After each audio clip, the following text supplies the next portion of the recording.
오늘은 산업생명공학에 관해서 말씀드리겠습니다. 저는 고려대학교 김승욱입니다.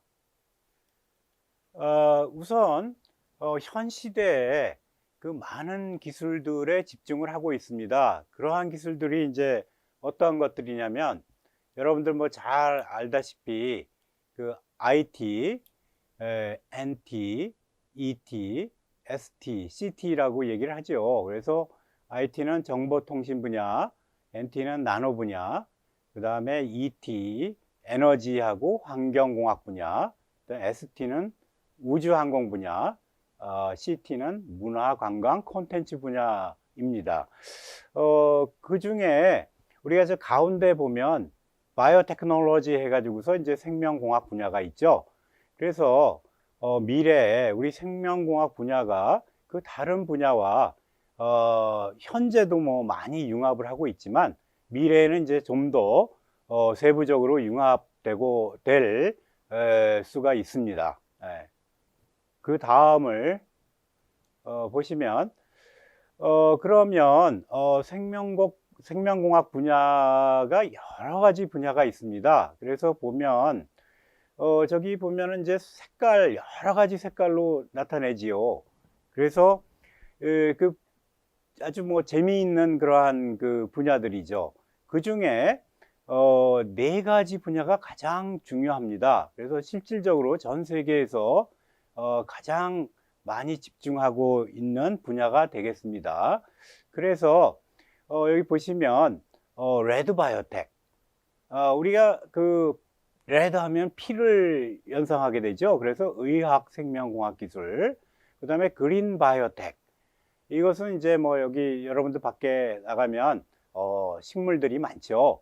그래서 그 그린색이라서 우리가 그린 바이오텍이라고 하고, 그것은 농업 생명공학 기술입니다. 그리고 블루 바이오텍 하면 우리가 바다를 연상할 수 있겠죠. 그래서 해양 생명 공학 기술.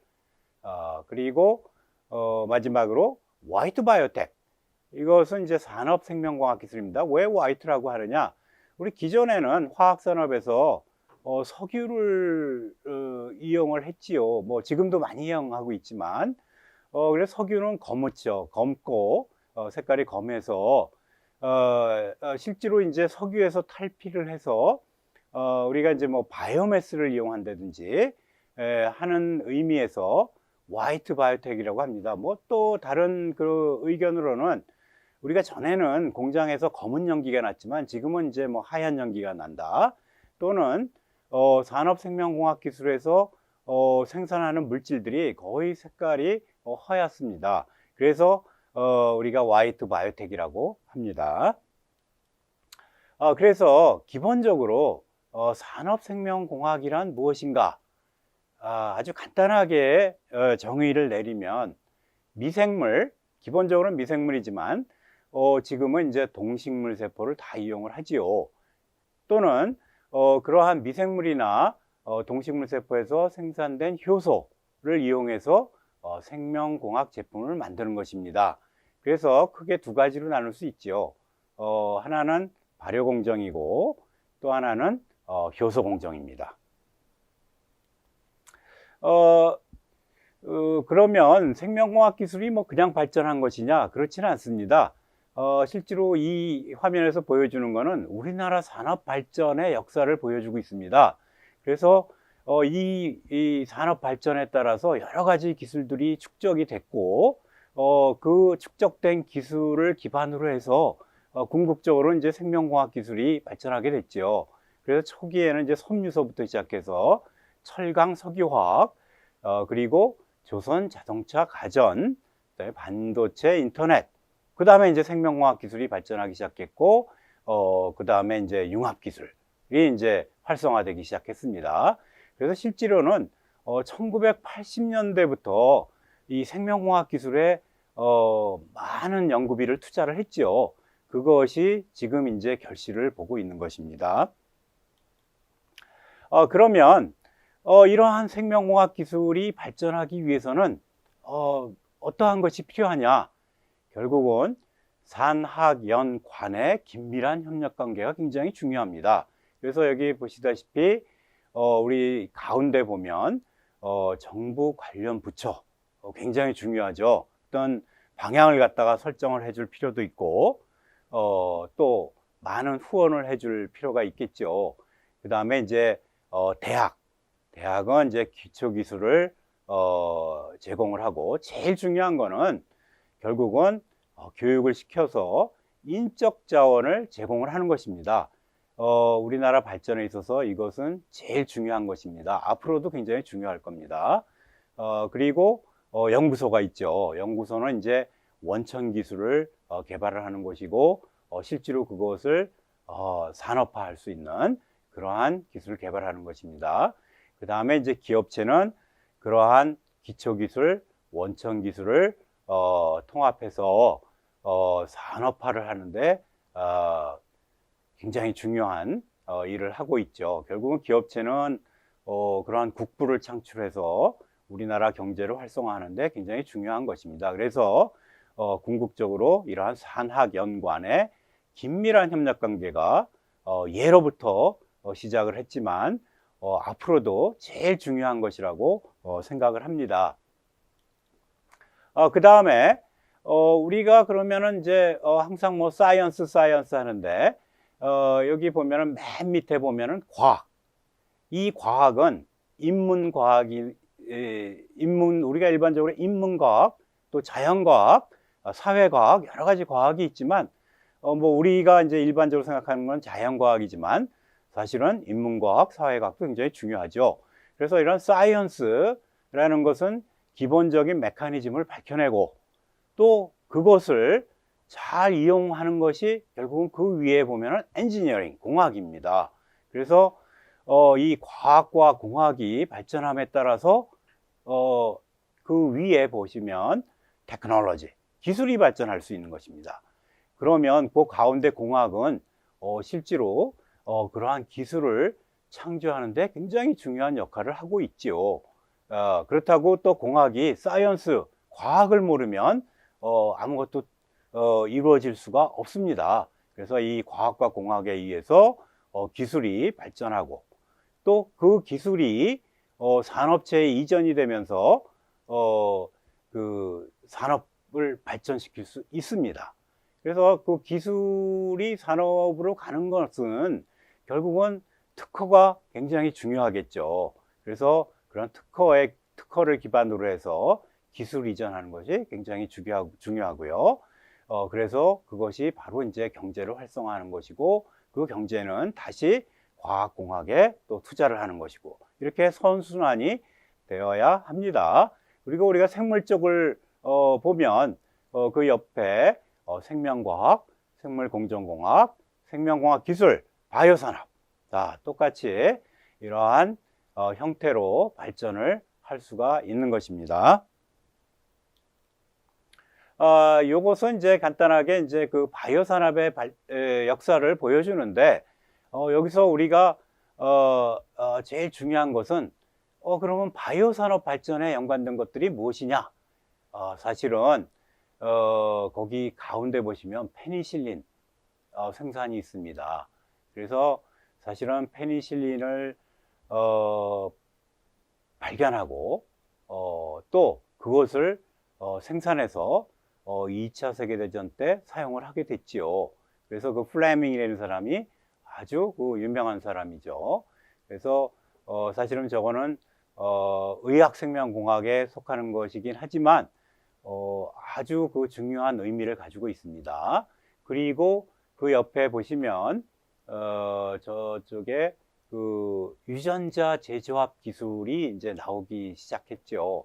그래서 그러한 우리가 유전공학이라는 것을 살펴보면 그 유전공학을 기본으로 해서 그 이전을 우리가 전통적인 생명공학 산업이라고 얘기를 하고, 그 다음에 유전공학 기술 이후를 현대 생명공학 산업이라고 얘기를 합니다. 그래서 이러한 유전자 재조합 기술이 굉장히 중요하고, 그 기술에 의해서 결국은 재조합 인슐린이 생산이 된 것이죠.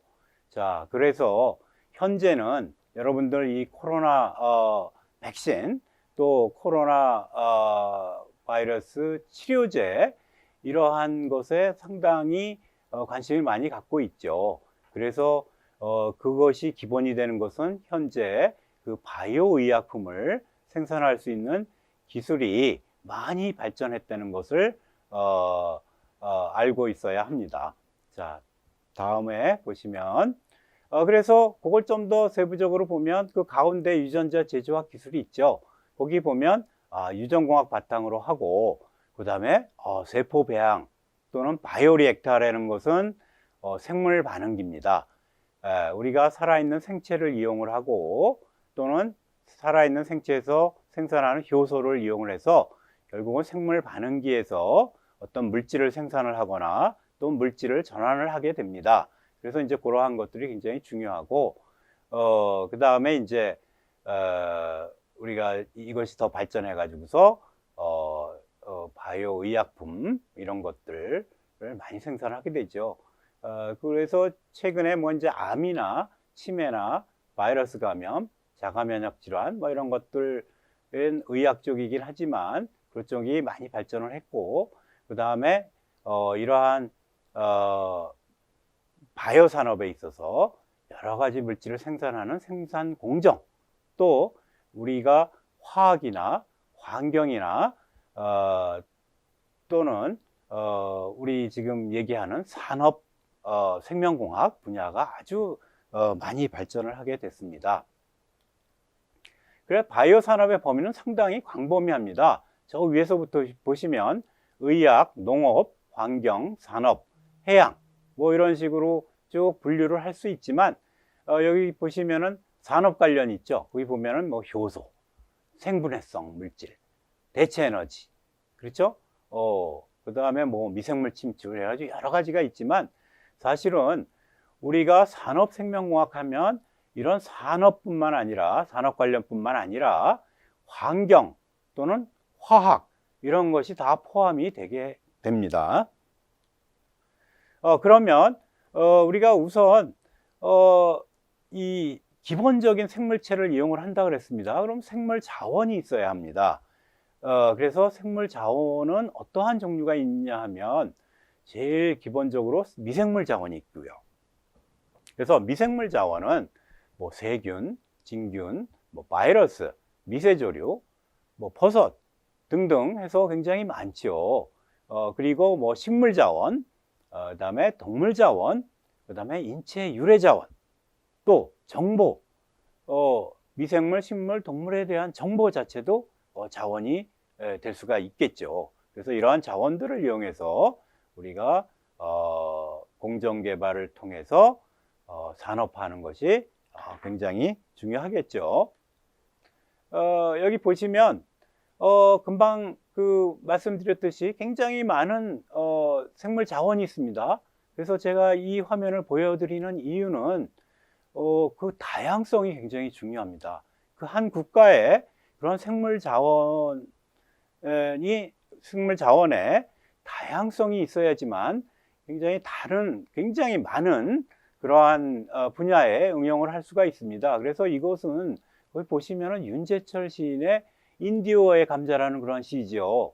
이거를 보시면 이 감자의 종류가 굉장히 많습니다. 이 사람들은 옛날부터 감자의 종자들을 제일 뭐 잘 자라는 그러한 종자만 선택해 가지고 가지고 다니는 것이 아니라 굉장히 다양한 종자를 항상 보존을 해 왔습니다. 하지만 여러분들이 그 역사적으로 봤을 때 아일랜드 같은 경우에 어떻게 됐었냐면 제일 잘 성장하는 감자만 선택했다가 감자 기근이 일어나서 결국은 그 아일랜드 사람들이 상당히 많은 사람들이 미국으로 이주를 하게 됐죠.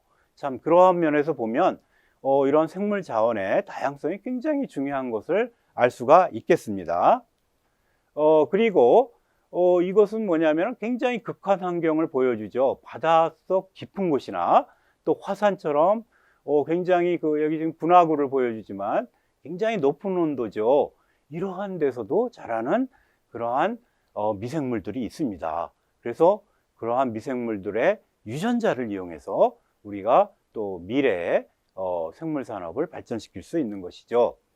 그래서 여기 뭐 여러분들 잘 알고 있겠지만 이런 대장균이라든지 또 효모, 굉장히 잘 알려진 균주들이죠. 이 균주들은 유전공학적으로 쉽게 재조합을 할 수 있기 때문에 아주 그 유용한 미생물이고 다양한 분야에 응용을 하고 있지요. 여러분 잘 아시겠지만 이 미생물들 안에는 플라스미드가 존재하고 있죠.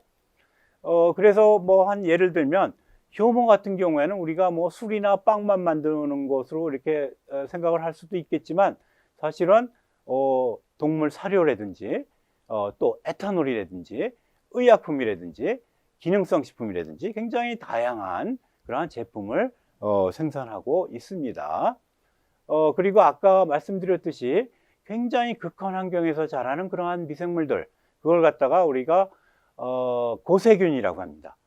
고세균이라는 건 아케아 박테리아라고 하는데 영어로 얘기하면은 이제 올드 박테리아, 아주 오래된 그런 균이다, 이렇게 얘기를 하는데 여기 보시면 굉장히 초고온성 세균, 아주 높은 온도에서 자라는 세균, 그 다음에 호합세균, 바닷속 깊은데 압력이 높죠. 그 다음에 호건성 세균, 사막 같은 데서 자라는 세균, 호염성, 그 염분의 농도가 높은 데서 자라는 세균, 그 다음에 호산성, 또 호염기성 세균들이 있습니다. 자, 이러한 고세균들도 상당히 중요한 세균들입니다. 여러분 잘 아시겠지만 PCR 유전자 증폭 기계죠. 그 자체도 고세균에서 나온 효소를 이용을 한 것입니다. 그러면 우리가 그런 생물 자원을 이용해서 어떻게 제품을 생산을 할 수 있는지 간단하게 좀 얘기를 하겠습니다. 그래서 이 화면은 전형적인 생물 공정의 체계도를 보여주고 있습니다. 그리고 우리가 맨 처음에 할 일은 균주를 선별하고 그리고 개발을 해야 됩니다. 우리가 균주를 선별을 했을 때 그 균주는 사실은 우리가 원하는 제품을 생산할 수 있는 활성이 그렇게 높지가 않습니다. 그래서 그 활성을 높여서 최종적으로 그 제품의 수율이나 생산성을 높여야 합니다. 그래서 균주 개발을 하는 것입니다. 그래서 균주 개발을 해서 그 다음에 이제 실험실에서 우리가 이 균주가 어떠한 영양분을 주어야지 성장을 잘하고 또 그러한 생산물을 잘 생산하는지 해서 그 영양분을 배지라고 합니다. 그래서 그러한 배지를 잘 준비하고 또 다른 세균이 오염이 되지 않아야 합니다. 그래서 어떻게 보면 순수 배양이죠. 내가 알고 있는 그 균주만 배양이 돼야 하기 때문에 멸균을 잘하고, 그 다음에는 이제 생물 반응기에서, 생물 반응기도 물론 멸균을 해야 합니다. 그래서 생물 반응기에서 대사물을 대량 생산하게 됩니다. 자, 이래서 그 다음에 대량 생산이 종료된 후에 그 대사물을 분리하고 정제하고 또 제재화를 해야 하는 것이 이 전반적인 생물 공정의 체계도입니다. 그래서 우리가 일반적으로 상위 기술, 중위 기술, 하위 기술로 나눕니다. 그래서 상위 기술은 업스트림, 중위 기술은 미드스트림, 그 다음에 하위 기술은 다운스트림. 그래서 균주 개발이 상위 기술이고요. 그 다음에 생물 반응기에서 대량 생산하는 것이 중위 기술이고요. 그 다음에 대사물을 분리 정제하는 것이 하위 기술입니다. 네, 그렇게 이제 분류를 하시면 되고요. 그래서 이것은 이제 그 흐름도를 갖다가 잘 설명을 해 주지요. 그래서 처음에 그 균주 선별하고 유전공학을 이용해서 또 돌연변이 또 제조합, 또 유전자 조작, 이런 것들을 이용해서 균주 개발을 하고요. 그 옆에 그 밑에 보시면 생물 반응기에서 미생물 또는 동식물 세포를 배양을 할 수 있고, 또는 효소를 이용해서 물질을 전환을 할 수 있고, 그렇죠? 그 또 원료 물질이라고 써 있죠. 이 원료 물질은 일종의 이제 기질이라고 하는데 세포가 자라는데 필요한 영양분 또는 효소가 어떠한 원료 물질을 다른 물질로 전환을 시킬 때 그 원료 물질이 되겠죠. 그리고 그 옆에 보면 멸균을 제대로 해야 되고요. 그러면 생물 반응기에서 그 어떤 반응이 완료가 됐을 때 그 옆에 보면 생물 분리, 다시 말하면 생산물을 분리하고 정제하고 재제어를 하는 것. 자, 이러한 것이 아주 전형적인 그런 생물 공정의 흐름입니다. 그리고 요새는 뭐 생물 반응기 같은 경우에는 공정 제어가 잘 돼서 다시 말하면 컴퓨터로 다 제어가 돼서 뭐 pH라든지 온도, 템퍼레처가 잘 조절이 됩니다. 또 기본적으로 산소 농도도 굉장히 중요하기 때문에 우리가 공기를 계속 공급을 해주고 그렇게 제어를 하고 있습니다. 그래서 뭐 요 균주 개발 방법은 여기서 세부적으로 있죠. 그래서 뭐 돌연변이 같은 경우에는 뭐 자외선, 방사선 또는 화학물질을 이용해서 그렇게 돌연변이를 하고요. 그 다음에 우리가 기본적으로 배지에 있는 뭐 탄수화물이라든지 단백질이라든지 이런 것들을 아주 약간 변화시킨다든지 또는 조성을 변화시킨다든지 해가지고 균주 개량을 할 수도 있습니다. 또한 세포 융합이나 또는 원형질체 융합을 해서 개발할 수도 있고요. 그 다음에 유전자 재조합을 해서 개발을 할 수도 있습니다.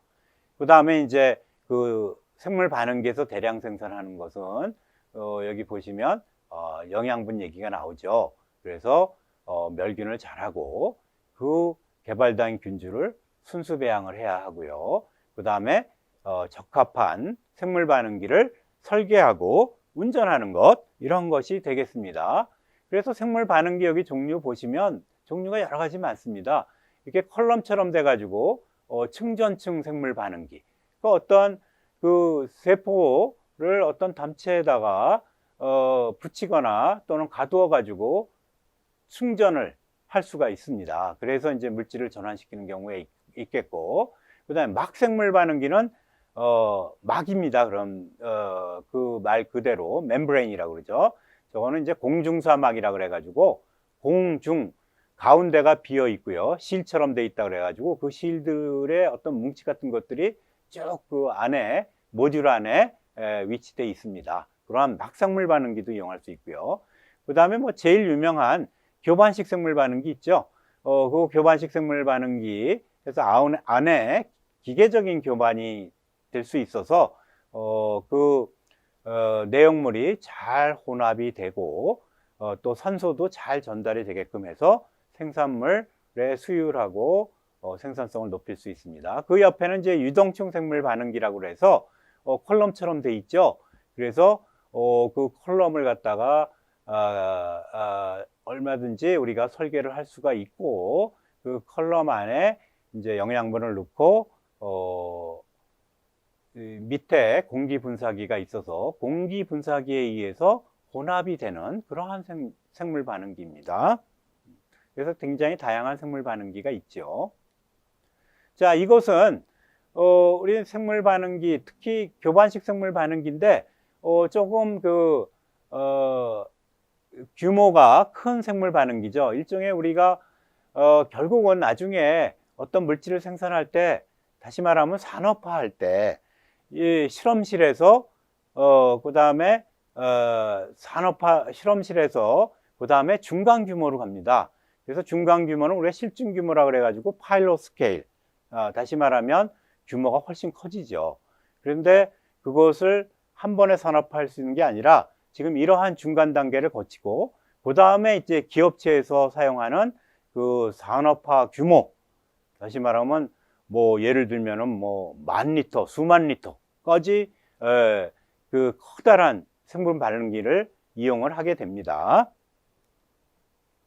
그 다음에 이제 전형적인 생물 분리 방법은 여러분들 뭐 잘 알겠지만 여과하고 뭐 원심 분리하는 거 많이 들어봤죠. 뭐 그러한 방법들도 있고, 그 다음에 뭐 액체를 증발시킨다든지 또 끓는 점 차이에 의해서 증류시킨다든지 또 어떤 흡착제를 이용해서 흡착을 시킨다든지 또 어떤 용매를 이용해서 추출을 한다든지 또 막을 이용해서 그러한 분자들의 사이즈를 사이즈 차이에 따라서 분리를 한다든지 또는 어떤 염을 이용해서 침전을 한다든지, 자, 이러한 여러 가지 방법을 이용해서 분리를 하고요.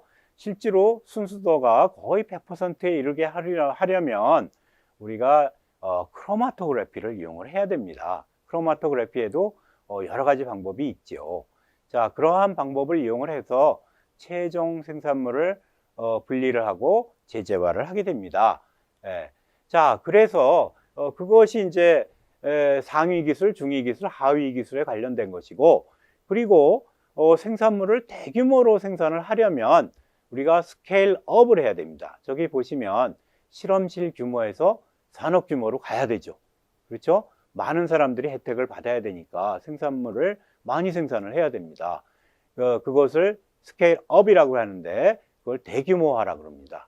그런데 그것은 한 번에 갈 수 있는 것은 아니고, 아까 제가 중간에 파일럿 스케일이 필요하다고 그랬어요. 그것이 실증 규모입니다.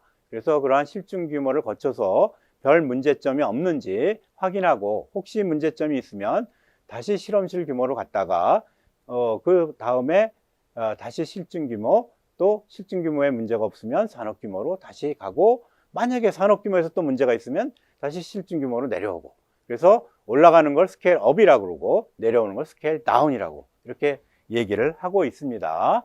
네. 자, 그 다음에 우리는 이제 그 바이오매스와 이제 바이오 화학 산업에 대해서 좀 얘기를 해볼까요? 바이오매스라 하면 우리가 뭐 보통 매스 하면 굉장히 많은 양이라고 해석을 할 수가 있죠. 근데 바이오매스입니다. 그래서 일반적으로 미생물이나 식물의 그런 많은 양을 갖다 바이오매스라고 하는데, 일반적으로는 그 식물을 굉장히 많이 사용하고 있습니다. 그래서 바이오매스를 기본으로 해서 바이오 화학 산업에 이용을 하고, 그것은 에너지 산업이나 환경 산업이나 보건의료 산업, 식품 산업, 섬유 산업 또는 주택 관련 산업에 응용을 하고 있습니다. 그래서 그 바이오매스의 종류를 보시면 1세대, 2세대, 3세대, 4세대 바이오매스로 나눌 수 있습니다. 1세대 바이오매스는 곡물로서 전에는 사용을 했었지만 지금은 뭐 식품으로서 가격이 비싸기 때문에 우리가 사용을 할 수 없겠죠.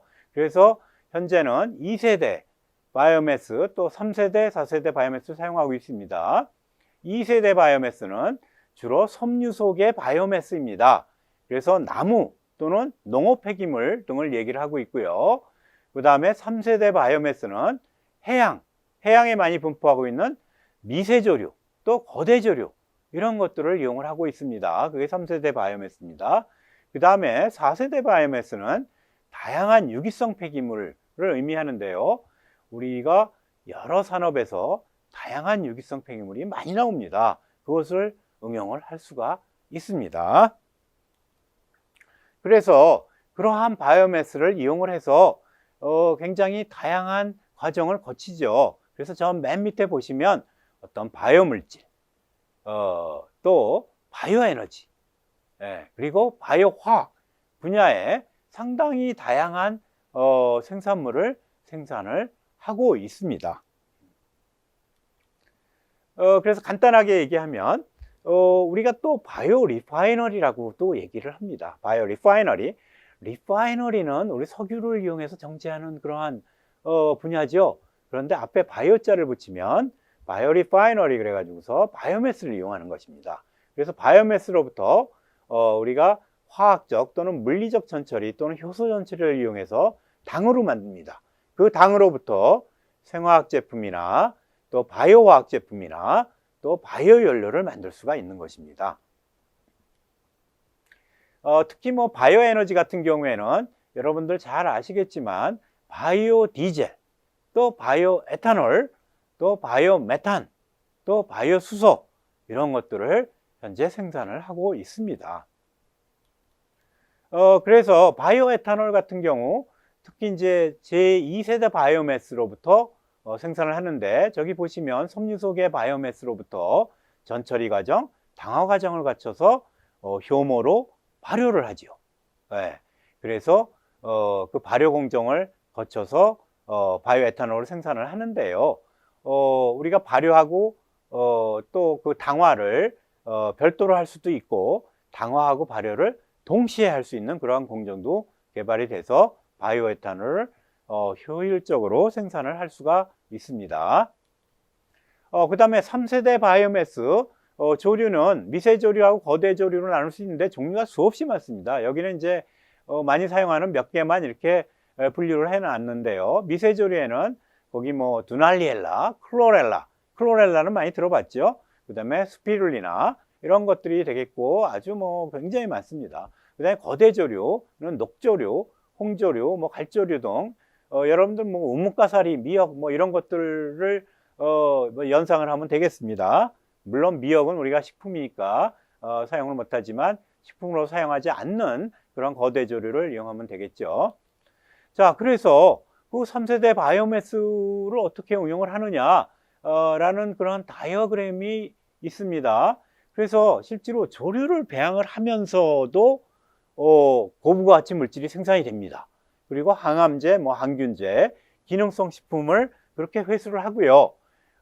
배양이 끝나면 그 조류 세포가 있겠죠. 그 조류를 갖다가 전처리를 해가지고 우리가 여러 가지 물질을 얻을 수 있습니다. 그래서 이 조류는 오일도 생산하고요. 기름이죠. 자, 기름을 생산을 하고요. 그 다음에 그 세포 자체는 또 당화를 해가지고서 갈락토스라든지 글루코스는 포도당이죠. 이러한 당이나 기름을 얻을 수 있습니다. 그래서 그러한 기름은 우리가 바이오디젤로 전환을 시킬 수 있고, 그 다음에 갈락토스와 글루코스 같은 당은 바이오에탄올, 바이오뷰탄올, 아세톤 같은 그러한 화학 제품으로 생산을 할 수가 있습니다. 그러니까 굉장히 유용한 그러한 공정이죠. 그리고 우리가 바이오디젤을 생산을 할 때 부산물로 글리세롤이 생산이 됩니다. 그래서 글리세롤은 우리 화장품 업계에서 많이 생산하는데 이 바이오디젤을 생산하면서 우리 글리세롤을 화장품 업계에서 사용을 하더라도 상당히 많은 글리세롤이 남아 있습니다. 그래서 그것을 어떻게 이용을 하느냐? 그 부산물을 이용하는 것이죠.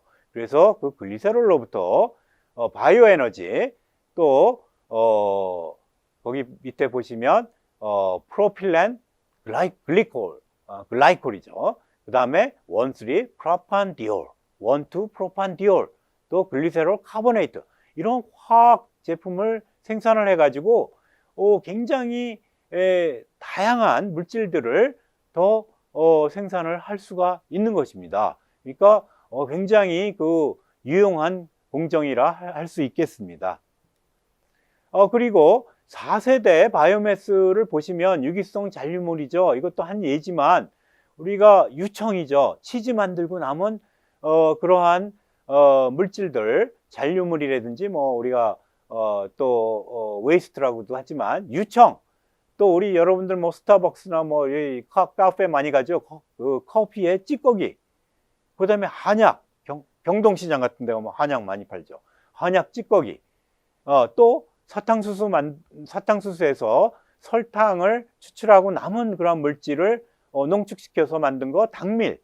자, 이러한 유기성 잔류물을 이용해서 바이오에탄올, 바이오디젤, 의약품, 기능성 식품을 만들 수가 있습니다. 그러니까 우리가 유기성 잔류물을 이용하면 아무래도 코스트가 굉장히 절약이 되겠죠. 자, 그리고 우리가 이제 보통 우리 그 학회 발표나 이런 데서 보면 CEO들이 많이 말하는 그러한 중요한 개념입니다. 그 세 가지가 있습니다. 자, 그래서 맨 처음에 요거 영어로 써 있긴 하지만 보세요. 코스트, 비용입니다. 첫 번째, cost is first consideration for market. 자, 비용이 제일 중요합니다. 그래서 이 산업생명공학에서 이 전체적인 공정에 들어가는 비용이 얼마냐, 이것이 모든 것을 좌우합니다. 비용이 제일 중요하고요. 그 다음에 두 번째, mass production is a key to market success. mass production, 대량 생산입니다. 아까 생물 반응기에서 대량 생산한다 그랬죠. 그리고 스케일업을 한다 그랬죠. 자, 그래서 이 대량 생산을 제대로 할 수 있느냐, 이것이 또 하나 굉장히 중요한 열쇠입니다. 그게 두 번째고요. 그 다음에 세 번째 또 얘기하는 거예요. Good technology is very important, but not guarantee. 자, 아주 그 좋은 기술 뭐 굉장히 중요합니다. 미래를 위해서. 하지만 그 기술은 하이 리스크가 있다. 그래서 개런티를 주지는 않는다. 이제 그러한 얘기를 하죠. 하지만 우리가 그러한 좋은 기술은 계속 발전을 시켜서 궁극적으로는 산업화를 해야 되는 것이죠. 그것은 이제 좀 시간이 걸리겠죠. 그래서 여러분들이 굉장히 중요하게 생각을 해야 될 것들이 이런 코스트하고 매스 프로덕션, 비용과 대량 생산. 이게 굉장히 중요합니다. 자, 그 다음에 클라우스 슈밥이라는 사람이 이 4차 산업혁명에 대해서 많이 언급을 했죠. 그리고 여러분들 다보스 포럼이라는 거 잘 알죠. 스위스의 다보스라는 그런 시티에서 항상 다보스 포럼이 열리고 그러한 어떠한 청년의 일자리라든지 그 미래의 그 경제 정책이라든지 이런 걸 전반적으로 그 논의를 하고 토론을 하는 그러한 자리죠. 그래서 여러분들 이 클라우스 슈밥이라는 사람이 쓴 4차 산업혁명에 대한 그런 내용을 한번 좀 읽어보면 좋겠고요. 이것이 결국은 미래에 여러분들이 어떠한 방향으로 나갈 수 있느냐, 특히 이러한 산업생명공학과 관련해서 어느 쪽으로 갈 수 있겠느냐 이런 것을 고찰을 할 수 있게 해줍니다. 그래서 여기서 보시면 이 클라우스 슈밥이라는 사람이 그러한 어떤 키워드로서 AI, IoT, 인터넷 오브 띵스죠. 사물 인터넷, 그다음에 빅데이터 이런 거 많이 들어봤죠. 3D 프린팅, 또 진 에디팅. 우리가 아까 진 에디팅 그러면은 우리가 아까 그 상위 기술에서 균주 개발 얘기를 했었죠. 이런 것들이 굉장히 중요하겠죠. 그래서 한번 꼭 읽어보기 바랍니다. 예. 그래서 우리가 호모 사피엔스죠. 호모 사피엔스라는 건 지혜가 있는 사람이고요. 여러분들 잘 알겠지만 호모 하빌러스 손재주가 있는 사람, 호모 에렉투스 직립하는 사람 쭉 해가지고서 우리가 호모 사피엔스까지 왔는데 현재 우리가 신조어로서 많이 사용하는 게 뭡니까? 호모 아카데미커스 학문하는 사람, 또 컨버전스 융합하는 사람, 또 크리에이티브 창의적인 사람, 에티쿠스 윤리적인 사람, 엠파티쿠스 공감하는 사람, 또 폴리티쿠스 정치적인 사람, 노마드 유목하는 사람, 뮤지쿠스 음악적 사람, 그래서 이코노미쿠스 경제적 사람.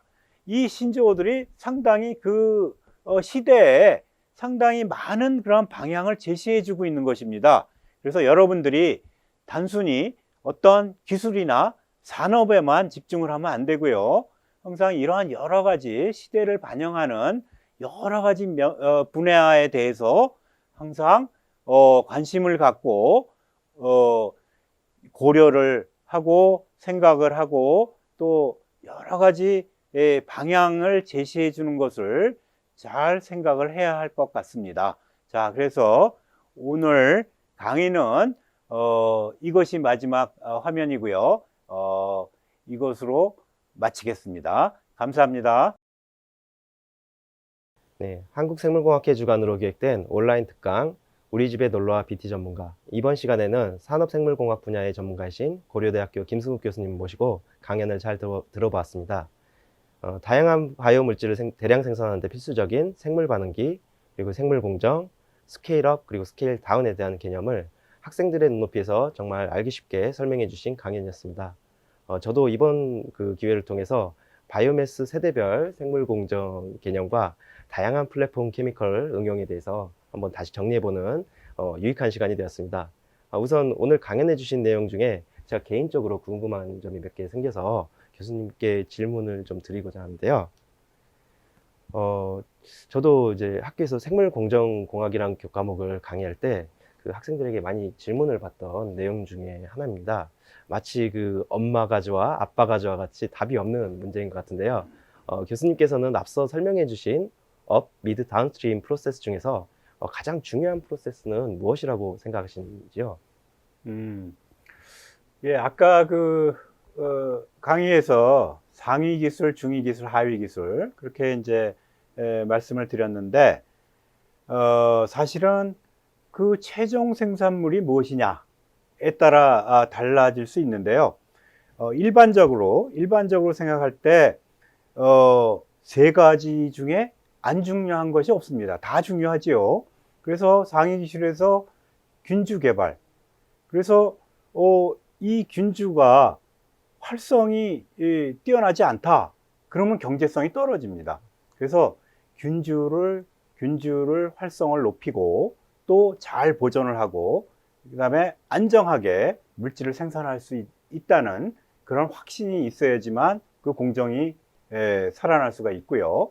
그다음에 이제 중위 기술에서도 아까 말씀드렸지만 대량 생산을 생물 반응기에서 하는데 뭐 좀 오염이 됐거나 또 많은 양을 생산하지 못한다. 이렇게 되면은 여러 가지 문제점이 생깁니다. 그리고 하위 기술에서는 그 스텝이 굉장히 많습니다. 다시 말하면 그 정제하는 단계가 굉장히 많습니다. 그래서 그러한 전략을 갖다가 제대로 확보를 하지 못하면 그것 또한 최종 생산물을 생산할 수 없습니다. 그래서 세 가지 모두 다 중요하고, 그런데 실질적으로 비용 측면에서 보면 그 하위 기술이, 다시 말하면 분리정제 기술이 제일 비용이 많이 듭니다. 예, 그래서 그건 아주 일반적인 얘기로 알려져 있습니다. 예, 뭐 그 정도 말씀드리면 될 것 같습니다. 네, 감사합니다. 네, 다음으로 또 하나 이제 질문 드리고 싶은 게 있는데요. 바이오 리파이너리에서 1차적으로 이제 제일 중요한 요소는 그 원료가 되는 바이오매스라고 잘 알고 있습니다. 교수님께서 이제 가까운 미래에 앞으로 이런 그 바이오 리파이너리가 상용화가 된다면, 1차적으로 어떤 바이오매스가 그 기대치를 잘 잡아줄 수 있을까요? 아까 뭐 이제 그 2세대, 3세대, 4세대 바이오매스를 말씀을 드렸는데 사실은 우리나라 같은 경우에는 외국에 비해서 부전 자원이 굉장히 부족하지요. 그래서 우리나라에서도 상당히 많은 노력을 하고 있습니다. 예를 들면 이제 조금 기온의 변화 때문에 예를 들면 유채 같은 것들도 중부지방에서 자라고, 예. 그 다음에 이제 뭐 사실은 뭐 보리나 쌀이나 수확하고 보리집, 뭐 쌀집, 뭐 이런 것도 이용을 할 수도 있고, 그 다음에 이제 뭐 산에 보면은 이제 잔가지들, 뭐 이런 여러 가지들이 있을 수 있고, 그 다음에 우리나라 삼면이 바다입니다. 그래서 그 3세대 바이오매스인 조류도 어느 정도까지는 또 이용을 할 수 있겠고, 커다란 프로젝트들이 또 진행이 되고 있고요. 그 다음에 4세대 바이오매스 같은 경우는 아까 또 언급을 드렸지만 그 많은 산업 현장에서 이 유기성 폐기물들이 많이 나옵니다. 그래서 이런 것들을 그 지역의 특성에 맞게끔 어느 정도까지는 그러한 이제 필요한 화학 물질이라든지 또는 전기라든지 이런 걸 생산을 할 수가 있습니다. 하지만 대량으로는 좀 불가능한 면은 있겠죠. 외국에 비하면. 하지만 우리가 또 어떤 면에서 바라봐야 되냐면 우리가 이러한 기술들을 가지고 있음으로 해서 외국에 그 기술을 또 수출을 할 수가 있습니다. 그래서 이 기술을 가지고 있는 것 자체는 굉장히 중요한 것입니다. 예, 그렇게 생각을 하고 있습니다. 네, 감사합니다. 네. 이번에는 학생들의 입장에서 한번 제가 질문을 드려보겠습니다. 많은 학생들이 이제 굉장히 이제 궁금해하는 것 중에 하나인데요. 특히나 이제 그 예비 대학생들이 그 좀 관심을 많이 갖고 있는 내용들입니다. 대학교에서 이제 BT와 관련된 학과들을 이제 좀 살펴보자면, 보통 공과대학의 생명공학과 또는 이제 화공생명공학과가 개설이 되어 있고요. 특히 또 이제 자연대학에서도 생명과학과 또는 이제 생명공학과가 개설이 되어 있습니다. 이런 학과들의 이제 공통점과 차이점, 그리고 배우게 되는 게 어떤 점에서 이제 유사하고 다른지 좀 궁금해 한 것 같습니다. 그래서 아까 사실은 강의 초반에 말씀드렸듯이 그 어떤 그 스트럭처가 맨 밑에 그 과학이 있었습니다. 사이언스. 그 다음에 위에 공학이 있었습니다. 근데 우리나라 그 생물 관련 학과들이 이 아주 베이직한 그 바이오 사이언스가 있고요. 그 다음에 위에 보면은 엔지니어링. 그래서 그 엔지니어링 중에 특화된 바이오케미컬 엔지니어링이 있고요. 사실은 그 사이에 중간에 뭐가 있을 수 있냐면 어플라이드 바이오사이언스가 있을 수 있습니다. 예. 그렇다 그러면 맨 밑에 그 사이언스, 다시 말하면 생명과학이죠. 라이프 사이언스 하는 그러한 학생들은 대부분이 그 메커니즘을 갖다가 밝혀내는 그러한 것에 치중을 하죠. 사실 굉장히 중요한 거죠. 예. 기본적인 그러한 지식이 생물 지식이니까 그 기본적인 생물 지식이라서 굉장히 중요한 거고, 그 다음에 이제 그 어플라이드 사이언스, 어플라이드 바이오 사이언스 같은 경우에는 그 지식을 이용해 가지고 일부 응용을 하는 것이고, 그 다음에 아까 말씀드렸던 공학, 다시 말하면은 생물 화학 공학자 의 경우에는 공정을 개발하는 데 치중을 합니다. 다시 말하면 어떠한 원료 물질로부터 생물체를 이용해서 최종 생산물을 생산하는 그러한 생물 공정을 개발하는 데 집중을 하고 있습니다. 그러니까 좀 다르죠. 하지만 우리가 제 수업에도 그렇지만 사실은 사이언스 하는 사람들이 제 수업에도 많이 들어옵니다. 왜 그러냐면 그러한 또 응용에 관련된 지식을 알아야지만 서로 나중에 산업체에 가서 커뮤니케이션이 되거든요. 그 다음에 우리 생물공정공학 또는 생물화학공학을 하는 사람들도 또 굉장히 라이프 사이언스, 기초과학에 하는 데 가서 또 수업을 일부 듣기도 합니다. 뿐만 아니라 우리 학과 자체에서도 생화학이나 미생물학 정도는 가르치고 있습니다. 예를 들면 그것도 사실은 나중에 산업체에 가서 이 사이언스 한 사람들하고 커뮤니케이션이 잘 돼야 한다고 생각을 합니다. 그래서 여러 가지 기능이 다르긴 하겠지만 궁극적으로는 이 과학하는 사람하고 공학하는 사람이 결국은 테크놀로지, 기술을, 다시 말하면 바이오테크놀로지, 생명공학 기술을 크리에이션, 창조한다는 것이 굉장히 중요하겠죠. 그렇다 그러면 산업체에 나중에 가서 서로 과학한 사람하고 공학한 사람하고 커뮤니케이션 되는 것이 굉장히 중요합니다. 그래서 어떻게 보면은 그 학생들이 멀티플레이어가 될 수도 있는 것이죠. 하지만 자기 전공에 집중하는 것 자체가 굉장히 중요합니다. 사이언스는 사이언스 또는 엔지니어링이면 엔지니어링. 그래서 그쪽의 전문가가 돼서 나중에 서로 커뮤니케이션하는 그러한 구조가 돼야 되지 않나 그렇게 생각을 합니다. 네, 너무 좋은 말씀 해주셔서 감사합니다. 네. 네, 다음으로 이제 조금 교수님께 개인적으로 이제 여쭤볼 게 있는데요. 평소에 이쪽 산업생명공학 특히나 이제 다양한 프로덕트를 만드셔야 되니까 다양한 연구들을 많이 하셨더라고요.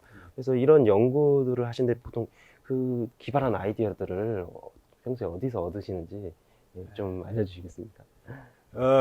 우리가 이제 일반적으로 이 전 세계에서 굉장히 다양한 분야를 움직이는 사람들이 유태인들입니다. 그래서 그 유태인들이 왜 그렇게 전부 다 모든 분야에 상당히 이렇게 이름이 있는 사람들 이렇게 얘기해 보면 전부 다 유태인이에요. 왜 그러냐? 유태인이 상상력이 굉장히 뛰어난 사람들입니다. 예. 그 사람들이 뭐 돈에 집중하는 사람이 아니에요. 그렇다 그러면 상상력이 뛰어나다는 얘기는 지식에 대해서 굉장히 중요한 그러한 집중력을 가지고 있습니다. 그래서 그 사람들은 지식을 굉장히 중요시 여깁니다. 그래서 그러한 지식이라는 것은 직접 경험, 간접 경험에 의해서 얻을 수 있겠지만 그래서 예를 들면 우리가 맨날 똑같은 환경에서 똑같은 식사를 하고 또 똑같은 것을 배우고 이래 가지고선 발전을 할 수가 없겠죠. 그러니까 예를 들면은 여러분들이 지금 이제 코로나 상황이라서 좀 어렵긴 하지만 뭐 방학 동안에 외국을 갈 수도 있고, 또 우리나라에 지금 뭐 박물관도 갈 수 있고, 미술관도 갈 수 있고, 또 음악 그 콘서트도 갈 수 있고, 이런 다양한 그러한 분야에 내 뇌를 갖다가 자극을 줌으로써 이 기본적인 그러한 사고의 발전을 갖다가 꾀할 수 있는 것입니다. 그래서 저 같은 경우에는 사실은 예를 들면 제가 논문을 갖다가 수정을 한다거나, 또는 뭐 어떠한 학위 논문을 갖다가 뭐 이렇게 수정을 한다거나, 뭐 여러 가지 이렇게 지금 연구에 대한 아이디어를 얻거나 이럴 때는 그거 사실은 몇 번 들여다보면은 머리가 띵해집니다. 또 여러 번 본다는 게 그렇게 쉽지도 않고, 그렇다 그러면은 그 기본적인 골격을 가지고 뇌 속에 입력이 되면 절대로 잊어버리질 않습니다. 그래서 일반적으로, 그래서 그것이 뇌에 다른 반응이 왔을 때 그것을 자꾸 익스펜전하게 된 그러한 메커니즘이 아닌가. 그래서 자꾸 그런 환경을 바꿔줌으로써 뇌에 자극을 주고, 그럼으로써 좀 더 상상력, 창의력을 갖다가 만드는 것이 굉장히 중요한 일이 아닌가, 그러한 생각을 합니다. 그래서 제일 기본적인 거는, 왜 여러분들이 지금 이제 이러한 상황에서 책을 많이 읽어야 됩니다. 책. 그래서 굉장히 다양한 책을 읽을 필요가 있고, 만약에 이제 지금 여러분들 뭐 생명과학에 관련된 책이라 그러면, 뭐 예를 들면은, 생명이란 무엇인가? 뭐 이런 유명한 책도 있고, 고전일 수도 있긴 하겠지만, 또, 왓슨 앤 크릭이 DNA를 갖다가, 어떻게 규명을 해냈는지, DNA 구조를 어떻게 규명해냈는지, 그것도 책이 있지 않습니까? 이중나선 구조라고. 그러한 또 상당히 많은 그러한 중요한 책들이 있습니다. 다양한 분야에. 그래서 그러한 책들을 많이 읽고, 그 책을 그대로 읽는 것만이 중요한 게 아니라, 그 책을 읽고 내가 그 내용을 갖다가 또 사고하고 분석하고, 그 다음에 그 책하고 또 연관된 책을 또 읽고, 뭐 이러한 그러한 연쇄 관계에 의해서 이 뇌가 발전하게 됩니다. 그래서 그 책 읽는 것이 굉장히 중요합니다. 예, 그렇게 생각합니다. 예. 네. 네, 마지막으로 생명공학 분야를 준비하는 예비 대학생들에게 이제 도움이 되는 말씀 한 말씀 부탁드리겠습니다. 사실은 금방 먼저 말씀하신, 그런 질문하신 그 내용하고 이제 겹치는 부분인데요. 예. 저는 그렇게 생각합니다. 우리나라에서 제일 중요한 것이 교육이고, 그렇죠? 교육이고, 그리고 여러분들이 제일 중요합니다. 아까 제가 말씀드렸듯이 대학에서 제일 중요한 것은 그러한 우리나라의 훌륭한 인력을 갖다 키워내는 것입니다. 그래서 여러분들 뭐 생명공학 분야를 준비를 하고 계시긴 하겠지만, 단순히 그러한 생명공학 분야만 중요하냐? 그렇지는 않습니다. 그래서 생명공학 분야 아까 말씀드렸듯이 기본적인 책들을 많이 읽고요. 기본적인 책들을 많이 읽고요. 그 다음에 예를 들면은 아까 제가 그 생명이란 무엇인가, 또 이중나선 구조, 그 다음에 이제 교양 쪽에 보면 이런 생물 공정, 산업화에 관련된 또 책도 많습니다. 그런데 그렇게 뭐 읽는데 어려운 점도 그렇게 많지는 않고요. 그 다음에 또 문화적인 측면에서도 결국은 예를 들면은 문화적인 측면, 우리 인류가 어떻게 문화적인 측면에서 어떠한 식으로 지금 진화되어 왔는지, 예를 들면은 뭐 청균서라는 책 있지 않습니까? 그러한 책들, 그런 것들을 갖다 읽음으로써 과연 내 꿈이 무엇인가, 내가 무엇이 될 것인가, 그거부터 설정하는 게 더 중요하다고 생각합니다. 그래서 뭐 내가 생명공학 분야를 공부하겠다 그러면 실제로 내 꿈이 없으면 그거 머릿속에 잘 안 들어옵니다. 그래서 궁극적으로 내가 정말 생명공학 분야에 롤 모델을 세우고, 그 롤 모델은 누구냐? 예를 들면은 뭐 지금 노벨상 탄 사람 어떤 사람이다. 그러면 그 사람이 지금까지 무엇을 하고 무엇을 어떻게 왔느냐? 그것을 자세히 분석하고서 내가 그러한 사람을 롤 모델로 삼아서 정말 나도 한번 그렇게 해봐야 되겠다.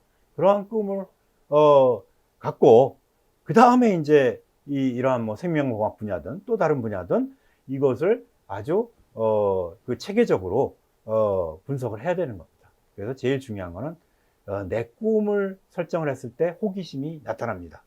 그래서 그 호기심, curiosity, 그렇죠? 호기심을 유발을 할 수가 있어야지만 아주 훌륭한 생명공학 그 학자가 또는 기업체 연구원이 될 수 있겠죠. 네, 뭐 이상 말씀드렸습니다. 네. 네, 감사합니다, 교수님. 네, 이번 우리 집에 놀러와 BT 전문가 온라인 특강은 김승욱 교수님을 모시고 산업생물공학 전반에 대해서 알아보았습니다. 좋은 강연을 해주신 김승욱 교수님, 다시 한번 감사드립니다. 예, 감사합니다.